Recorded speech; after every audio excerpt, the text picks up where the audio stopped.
अब हम देखने वाले हैं आज का हमारा नेक्स्ट क्वेश्चन, जिसका नाम है इक्शू एंड इस क्लास। ये एक basics of disjoint data structures का प्रॉब्लम है, डीएसयू का प्रॉब्लम है हैकर अर्थ के अंदर। अब इस प्रॉब्लम में हमें क्या गिवन है, इस प्रॉब्लम में गिवन है there is a class in every very fond of playing games. The teacher tied them with many ropes with each other such that each student is tied with exactly one rope. अब इसका क्या मतलब है कि it means that if students 2 and 3 are connected and 2 is connected to 4 as well as 2 3 4 must be share in the same रोप। इसका मतलब यही है कि अगर जैसे हमारे पास 2 और 3 के पास रोप है और 3 और 4 कनेक्टेड है, तो 2 और 4 भी कनेक्टेड होंगे। इसका मतलब ये एक हमें सिंपल सा हिंट दे रहा है कि इसमें कौन सा स्ट्रक्चर यूज होने वाला है, सेट्स यूज होने वाला है, यानी कि डिसजॉइंट सेट यूनियन यूज होने वाला है ना। तो अब इसमें और आगे बोला हुआ है कि teacher ask them to divide themselves into the groups, each group consist of students tied to a particular rope. ये वही बात आ गई जो कि हमने अभी पीछे समझी थी, ईच ग्रुप एक्सचेंज मतलब गिफ्ट्स। तो जो भी पर्टिकुलर एक सेट में वैल्यूज होंगी ना, वो सारे के सारे स्टूडेंट्स क्या करेंगे, वो सारे के सारे स्टूडेंट्स अपने आप में ही मतलब अपने सेट में ही जितने भी स्टूडेंट्स होंगे अमंग देमसेल्व्स, उनको उन मतलब उनमें ही क्या करेंगे, वो गिफ्ट एक्सचेंज करेंगे। ठीक है। और हमें ये पूछा हुआ है what is the total number of distinct exchange possible. तो number of distinct exchange possible किसमें, जो भी सेट में वैल्यूज होंगी उसमें। ठीक है। तो अब क्योंकि हमें total number of distinct set possibles बताना है, तो सबसे पहले तो हमें ये पता चलना चाहिए कि जैसे मान लो हमारे पास ये एक काम करते हैं, शुरू से इसको समझते हैं। जैसे हमें मान ये इनपुट गिवन है, ठीक है। अब इस इनपुट में हमारे पास ये पता है कि नंबर ऑफ स्टूडेंट्स कितने हैं, 5, और 2 हमारे पास क्या है, 2 हमारे पास इसमें कनेक्शंस हैं। ये के की वैल्यू क्या है, हाँ, कनेक्शन बिटवीन स्टूडेंट्स। तो जो दो कनेक्शन है वो किसके बीच में, एक तो 1 और 2 स्टूडेंट के बीच में, और एक 3 और 4 के बीच में। ठीक है।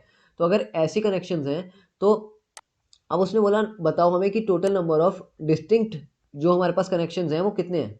ठीक है।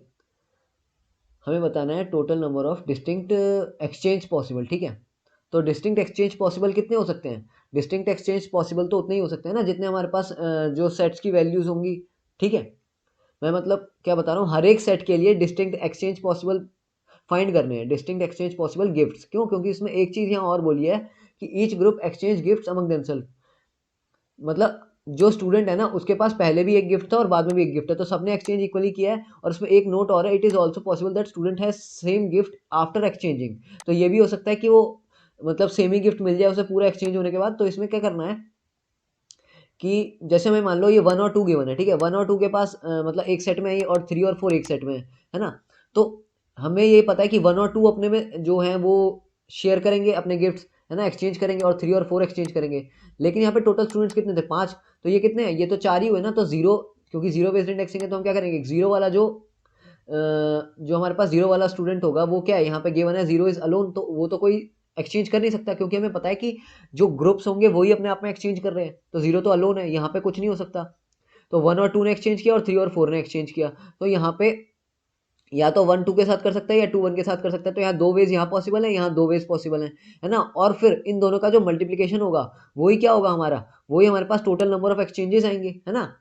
ये समझ गए, क्योंकि हमें क्या करना है, यहाँ पे हमने टोटल नंबर ऑफ एक्सचेंजेस निकालने हैं। तो हम पहले तो ये फाइंड कर लेंगे कि टोटल नंबर ऑफ एक्सचेंजेस एक पर्टिकुलर जो सेट है हमारे पास उसमें कितने हैं। और फिर जितने भी सेट्स आते जाएंगे हम उनको प्रीवियस वैल्यू से मल्टीप्लाई करते जाएंगे, मतलब प्रीवियस सेट से। ठीक है। तो ये इससे हमें निकल जाएगा टोटल नंबर ऑफ सेट्स जो है वो कितने आने वाले हैं हमारे पास, जो कि डिस्टिंक्ट होंगे। तो अब सबसे पहले ना डिस्टिंक्ट सेट समझने के लिए हम क्या करेंगे ना, जो हमारे पास ये 1 2 और 3 4 था, इसी का एग्जांपल ले लेते हैं। कि जैसे हमारे पास 1 वाले जो वैल्यूज हैं, मतलब यहाँ 1 और 2 है और यहाँ 3 और 4 है। ठीक है, ये 1 सेट है और ये 3 सेट है। ठीक है।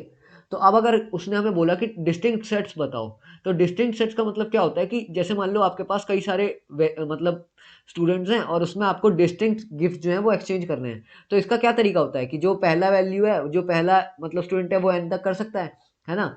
लेकिन जो सेकंड वाला होगा वो किस में करेगा, वो तो n-1 में ही करेगा ना, ताकि डिस्टिंक्ट है। ऐसे ही ऐसे n-2 में नेक्स्ट वाला करेगा। तो ये वाली जो अप्रोच, मतलब ये वाला जो फॉर्मूला है, ये क्या करेगा, ये हमें n फैक्टोरियल आंसर देगा, है ना।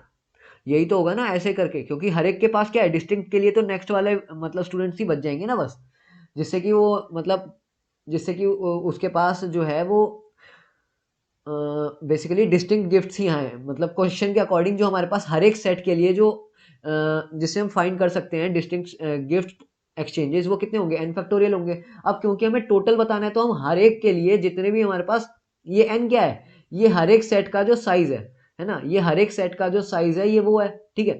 तो ये हर एक सेट का जो साइज है उसका हम फैक्टोरियल लेंगे और जो हमारे पास नेक्स्ट वैल्यू आएगी ना उससे हम मल्टीप्लाई कर देंगे, ठीक है। तो ये मल्टीप्लाई हम समझ गए टोटल निकालने के लिए करेंगे हर एक के लिए, क्योंकि पॉसिबल है ये चीज़। तो हर एक का सेट निकालेंगे और उसको प्रीवियस सेट से मल्टीप्लाई करते जाएंगे। तो बस हमें इतना ही करना है इस क्वेश्चन में। ये तो हो गई हमारी अप्रोच, ठीक है। अब चलते हैं अपने कोड की तरफ। कोड में हमें क्या बोला है, कोड में सबसे पहले तो हमने ना ये एन और के इनपुट ले लिए। एन और के इनपुट लेने के बाद जो हमारे पास ये आई था, बेसिकली ये हमारा मतलब जैसे हम यूनियन के लिए डिफाइन करते हैं हमारे सेट को, ये हमने वैसे डिफाइन कर लिया, ठीक है। अब या तो आप इससे आई से कर सकते हो या -1, ये आपकी चॉइस है। बेसिकली हमने इसे एक यूनिक वैल्यू दे दी, ठीक है, जो कि स्टार्टिंग में ये बोलेगा कि इसमें मतलब क्या कोई एक्सचेंजेस पॉसिबल है या नहीं है, यानी कि ये किसी और ग्रुप में गया है नहीं, इसलिए, ठीक है। तो अब ये तो फंक्शन हो गया फैक्ट निकालने के लिए, ठीक है। फैक्ट निकालने के लिए हमारा फंक्शन हो गया। तो अब फैक्ट निकालने के बाद ना क्या होगा कि जो भी हमारे पास ये वैल्यूज है 1 to n तक, अब हम हर एक के लिए चेक करेंगे कि मतलब ये समझना कि ये वाला जो हमने फॉर लूप लगाया ये तो बेसिकली हमने हर एक के लिए ना जैसे जो भी इंडेक्स है उस इंडेक्स के लिए जो फैक्टोरियल उसका बनने वाला है वो कैलकुलेट कर लिया। क्यों? क्योंकि हम हर एक को बार बार तो मल्टीप्लाई अगर करने बैठ गए तो हमारे पास वो टीएल ही दे देगा। क्यों? क्योंकि हमारे जो कंस्ट्रेंट्स हैं वो 10⁵ तक जा रही हैं और इसमें अगर हम फैक्टोरियल निकालने बैठ गए तो वो टीएल ही दे देगा। तो इसलिए हम पहले से प्री कंप्यूट करके रख लेंगे कि हर एक वैल्यू के लिए उसका फैक्टोरियल कितना बनता है, ठीक है। फिर हमने क्या किया, हमने जो के नंबर की हमारे पास कनेक्शंस थे उनको लिया, फिर ए और बी को कनेक्शन किया और जैसे इनको इनपुट लिया फिर हमने चेक किया कि इन दोनों का पेरेंट जो है वो क्या बनता है। तो पेरेंट बनने के बाद ये बेसिकली क्या है, ये तो वही है ना यूनियन करने का तरीका, कि हमने सबसे पहले दोनों का पेरेंट चेक किया, अगर पेरेंट डिफरेंट है तो ही उनका यूनियन किया, ठीक है।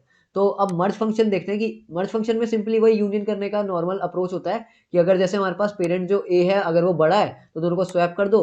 यानी कि मैं क्या कह रहा हूँ कि जो हमारे पास मतलब साइड वाला होगा ना, जो सेकंड वाला होगा उसमें हमने मर्ज कर दिया फर्स्ट वाले को, ठीक है। बेसिकली ये इफ कंडीशन में ये बोला हुआ है कि अगर पेरेंट ऑफ ए बड़ा है ना पेरेंट ऑफ बी से। क्यों? ये हमने मतलब ये चीज ध्यान से देखना, क्योंकि अगर हमें यूनियन करना है तो या ये तो हम वही स्वैप वाला तरीका लगा के कर सकते हैं कि हमने किसी को भी मतलब ये तो हमने किससे किया, ये तो हमने साइज से कर दिया, हम रैंक से भी कर सकते हैं, ठीक है। तो पेरेंट्स को हमने सिंपली इसमें ऐड कर दिया कि जो हमारे पास जो जैसे हमारे पास अगर ए वाला बड़ा है तो हमने ए को स्वैप कर दिया। क्यों? क्योंकि हम जो फर्स्ट वाला रखेंगे वो छोटे वाले उसका रखेंगे पेरेंट का, और जो सेकंड वाला रखेंगे वो बड़े पेरेंट का रखेंगे, ठीक है। तो ये हमने यहाँ से ऐसे यूनियन कर दिया। अब यूनियन करने के बाद हमारे पास क्या काम बच जाता है कि जैसे हमने यूनियन कर दिया तो हमें ये पता चल गया कि इन दोनों का कनेक्शन हो रखा है। तो अब जितने भी हमारे पास सेट्स बन गए ना यूनियन करने के बाद, हम ये देखेंगे कि टोटल नंबर ऑफ जो हमारे पास वैल्यूज हैं उसमें से क्या कोई ऐसी वैल्यू है जो कि बच जा रही है। बच जा रही है का मतलब क्या है कि जिनका सेट्स नहीं हुआ है, ठीक है। अब जैसे अगर मैं 0 से लेकर n तक देखूं तो अगर किसी की वैल्यू पेरेंट ऑफ आई की अगर किसी की भी वैल्यू मतलब लेस देन 0 है, लेस देन 0 मतलब अगर वो पहले से ही जैसे हमने इनिशियल वैल्यू ही वो उसकी अप्रोच है और उसमें कोई यूनियन वगैरह नहीं हुआ है, तो हम क्या करेंगे उसको उसी को मतलब माइनस कर देंगे अपने मतलब आंसर से, ठीक है। ये इसका कहने का क्या मतलब है कि देखना है जैसे यहाँ पे हमने -1 किया था ना, इसलिए हम लास्ट में भी यहाँ पे माइनस ऑफ पेरेंट ऑफ आई करेंगे, जिसका हम फैक्टोरियल निकालेंगे। फैक्टोरियल क्यों निकालेंगे मैंने बताया था हर एक सेट के लिए, और उसको प्रीवियस वाले आंसर से हम मल्टीप्लाई करते जाएंगे, जिससे कि हमारे पास टोटल नंबर ऑफ डिस्टिंक्ट जो सेट्स है ना वो निकल आएंगे, ठीक है। ये बस इतना ही करना था इस क्वेश्चन में। Thank you.